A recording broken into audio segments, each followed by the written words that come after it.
In 1984, the Cherokee XJ was merely a shell of what it would become. Their four-wheel drive system remained almost entirely unchanged through all the years. But interestingly, there isn't a single piece of an 84's four-wheel drive system that's exactly identical to an 01's. The front axle shafts, the differential gears, the drive shaft lengths, an entirely different transfer case, linkage, and even the shift lever are different. But they all work the same way. Except for one thing. The part-time light on the instrument cluster. Actually, on 87 and older, that indicator light just says four-wheel drive. It was changed to part-time in 1988. Regardless of what it says, it's just a way to let the driver know that the four-wheel drive system is currently engaged. Just like pretty much every other dashboard warning light, there's a sensor somewhere that detects something and carries an electrical signal to the cluster. On a 2001, and actually any four-wheel drive XJ, 1992 or newer, the transfer case switch screws into the top of the case, and a small button is contacted by a shift arm inside. When that arm hits the button, it closes the circuit, which illuminates the part-time dashboard light. Very simple and easy, there's nothing to it. But on a command track 1991 or older, that system is actually operated by vacuum and the CAD system. For now, I'll explain 1984 through 1990. 1991 does things differently, and its part-time dashboard light circuit and setup is unique to only that year. So don't worry, I'll get there later. The CAD system, or center axle disconnect, refers to a shift fork and collar integrated with the front axle. The passenger side shaft is made of two separate pieces. They are splined on the ends, and a collar slides back and forth to connect and detach them. Doing so allows the inner shaft, differential, and front drive shaft to rest independently of the wheels or drivetrain. The idea is they won't spin at all when you're in two-wheel drive, saving the engine some effort and getting you better MPG. This was only used on 84 through 91 XJs, and by extension MJs, that had command track four-wheel drive. Obviously, your two-wheel drive vehicles don't have any of this, and the Select Track equipped models actually just use a solid single-piece axle shaft like all the 92 Plus stuff.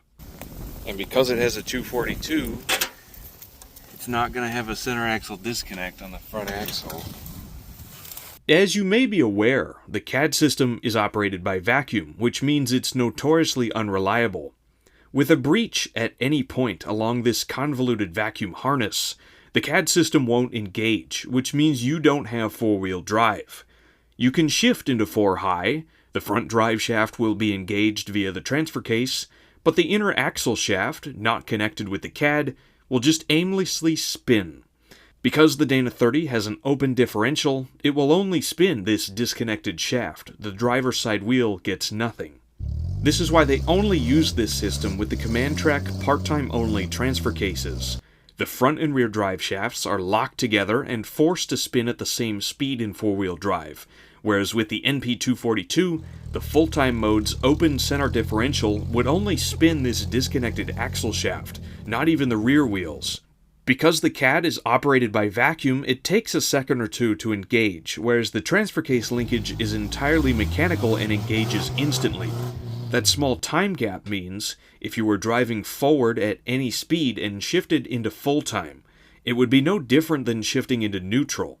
And it would of course also grind the teeth off the collar in the CAD system, immediately destroying it. Because the CAD takes like 2 seconds to operate, you'll notice on CAD-equipped Jeeps, the part-time light doesn't actually turn off until the CAD has disconnected. You can hear when I click the lever out of four-wheel drive, and it takes a second for the light to turn off because it takes a second for the green line to build vacuum. This is a feature, not a malfunction, and on Steiner's new to him 87 MJ, we decided to find out how it works. Okay. So right now we're in two-wheel drive, providing vacuum to the CAD system. The green line has vacuum. You can hear that. So, if Steiner's going to shift it into four-wheel drive. So this white line up here has vacuum.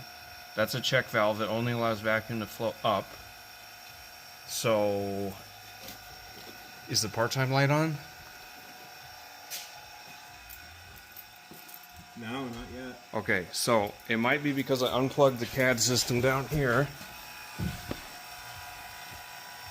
Yeah, yellow line's got vacuum. The white line does not.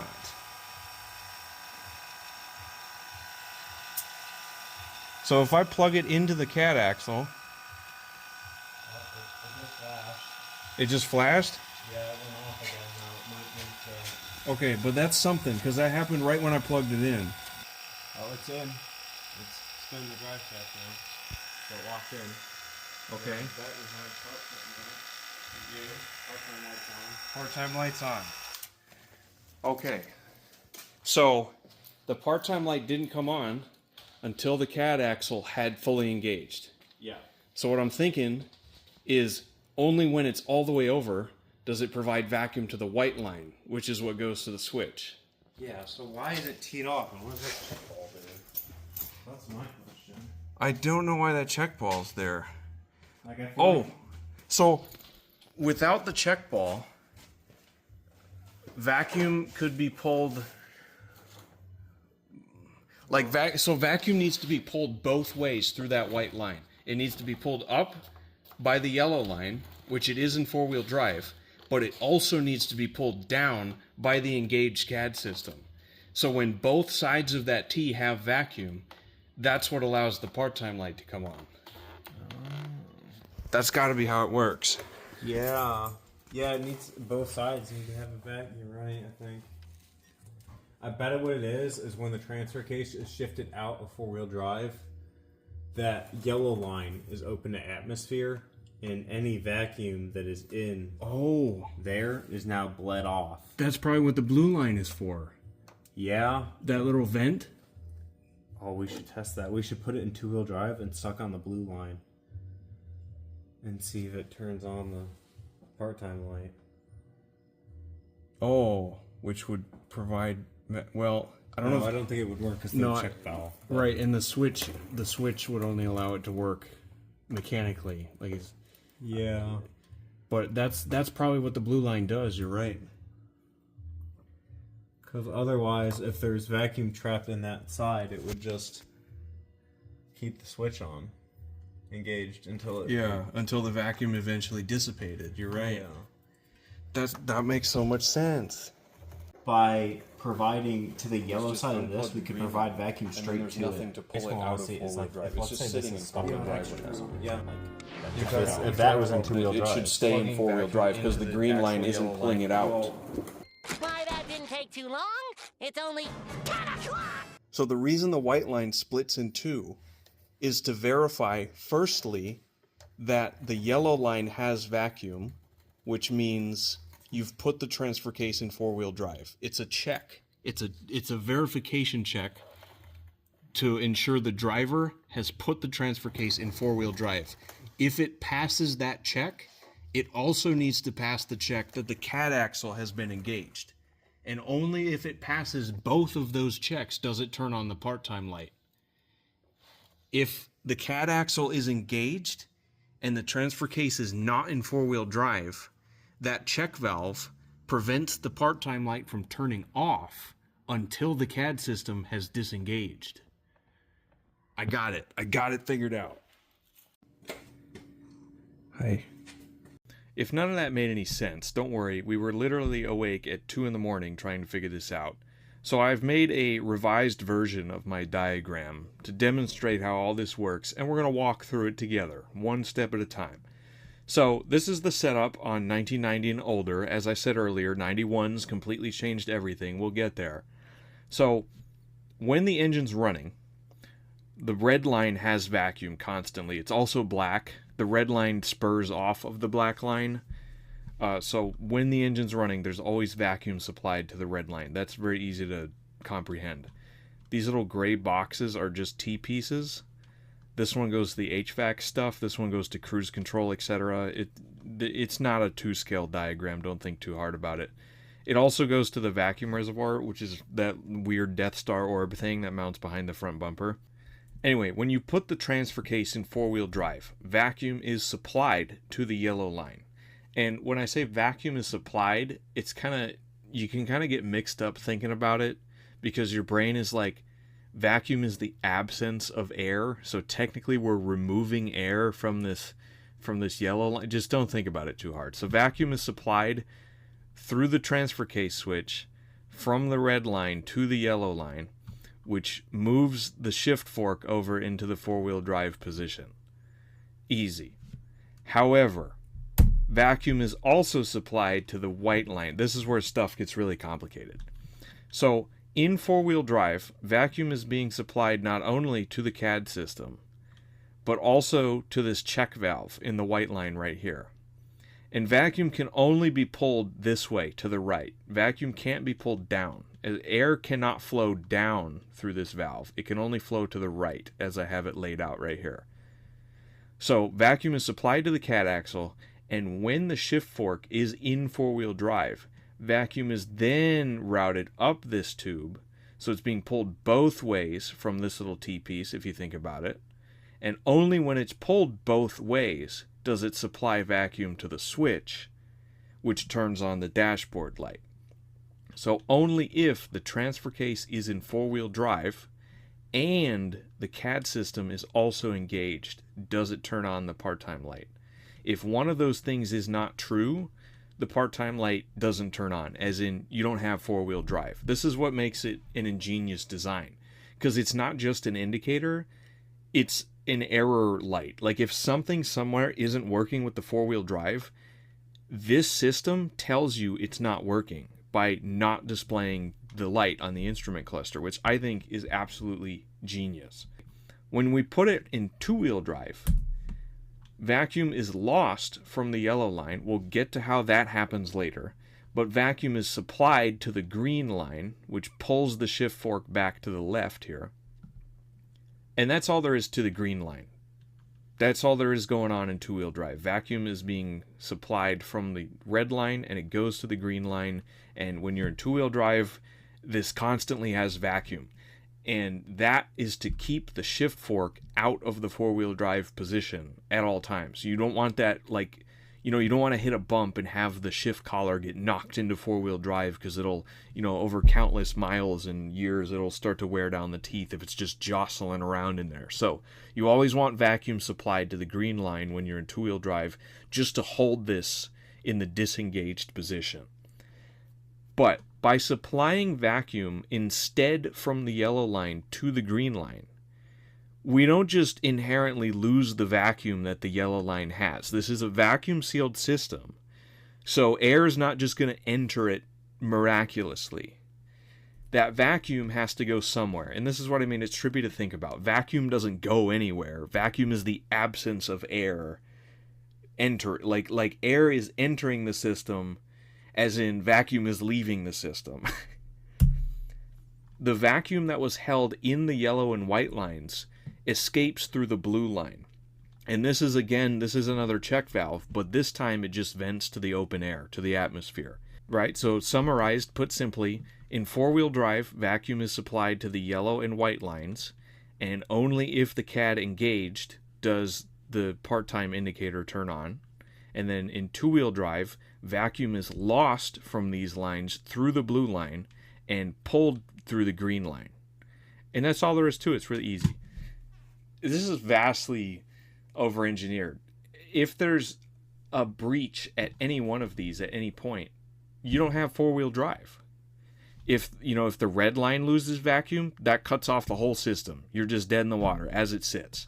One thing that happened to me one time on the blue truck when I had it a long time ago, the white line popped off of the CAD thing, but the yellow line was still there. So I did have four-wheel drive, but the part-time light didn't work. There's so many ways this can fail, but don't worry, it gets better. Because everything changed in 1991. Let's go to 91. The whole system was completely redesigned and thankfully made simpler. So first of all, the first thing I want to point out on 91s is, unlike Renix, they don't have all these vacuum lines color-coded. On a 91, all of them are just black. So good luck trying to diagnose anything. I've kept them color-coded because at this point we already know what the colors mean and what they do. But just so you know, yeah, and if you're working on a YJ or a 91 XJ MJ, they're not going to be color-coded. That's normal because Chrysler. Anyway, the main thing they got rid of, well, I guess the only thing they got rid of, was the vacuum switch that mounted under the Renix coolant bottle in the passenger back corner of the engine bay. They relocated the vacuum switch onto the CAD thing itself. And instead of a vacuum switch, it's just an electronic switch. It's a physical button that is hit by the shift fork sliding back and forth. So it works the same way. Vacuum is supplied to the transfer case switch. In four-wheel drive, vacuum is supplied to this line, which is not yellow on a 91. When the CAD system is engaged in four-wheel drive, it hits this button, and that turns on the part-time light. Honestly, don't know why they just didn't do that for the first couple years, but this is how 91s work. And then again, when we put it in two-wheel drive, vacuum is supplied to this other line.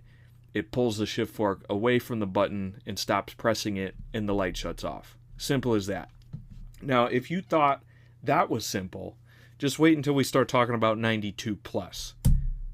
Because in 1992, they got rid of everything and just put the transfer case switch on the transfer case, which is, well, the cluster indicator, the four-wheel drive switch. This is why people call it a transfer case switch. That's not technically what it is, but that's it.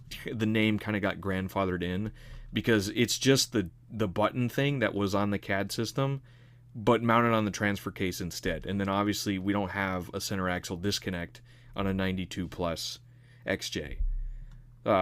So that's it. There's literally no vacuum. There's the one vacuum line for the HVAC stuff and the cruise control. Those things are still supplied vacuum, but there's no center axle disconnect. So this is very easy stuff. But the problem with this setup, which is the whole reason I was making this video, is that if some part of the four-wheel drive fails, that light is still going to come on. Given, I know, there really isn't any way the four-wheel drive system can fail on a 92 plus. If the four-wheel drive somehow doesn't work, it's you probably can't drive the vehicle. We're talking like an exploded U-joint, an exploded wheel bearing, perhaps a sawed-off axle shaft, an exploded differential. We're talking like major things. There has to be something extremely catastrophic to make the four-wheel drive not work on a 92 plus, whereas on 91 minus, pretty much every issue the four-wheel drive has is from the center axle disconnect thing. So the cool thing about this old system, and even the 91 system, is it's self-diagnosing. The part-time light on these older XJs tells you so much information. You know that if that part-time light is on, it means so many things are working. Whereas on a 92 plus, if you see part-time, all that tells you is the lever thing inside the transfer case is hitting the little button. That's all it tells you.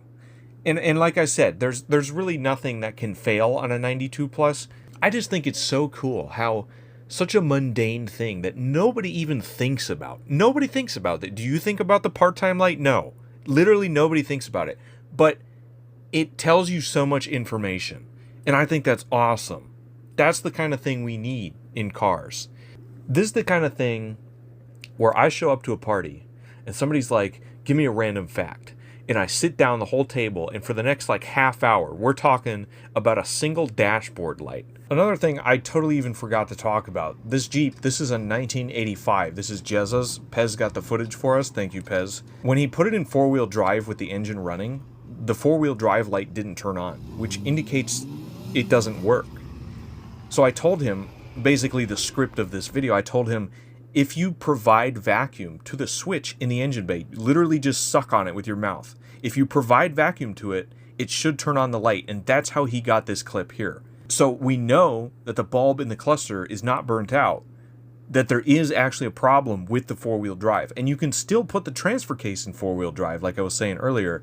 Effectively, this Jeep has two-wheel drive low range currently until they can figure out whatever's wrong with the center axle disconnect nonsense. What the fuck? Or it simply could be that the splines in the CAD aren't even lined up, and that if you moved the Jeep forward at 1 mile an hour, it would lock the CAD system, you'd be in four-wheel drive, and the light would come on. This is the kind of thing it tells you. I think the best part of all of this is they got rid of the CAD system because it was completely pointless anyway. They figured by 92, well, I think even mid-91, I think late 91s don't even have it. But they figured, listen, we don't even need this center axle disconnect nonsense to meet emission standards. Let's just get rid of it. And then they did, and literally nobody complained. They do have their advantages. Like if you have a locker, it is kind of nice to have the axle disconnect in the front. And I know YJ guys will actually convert these to work on a cable. Like you pull a lever in the cab and a cable physically engages the center axle disconnect thing instead of vacuum, which is obviously way better. So there are some cool things you can do with it. And it does get you better gas mileage, although a menial amount, obviously. They are cool, and I do respect the center axle disconnect. But now you know. Now you know how the part-time light works and everything it tells you. What you will do with this information, I have no idea. I'm starting to see a little bit of a pattern on my channel here. We're starting to get into some really useless topics around here.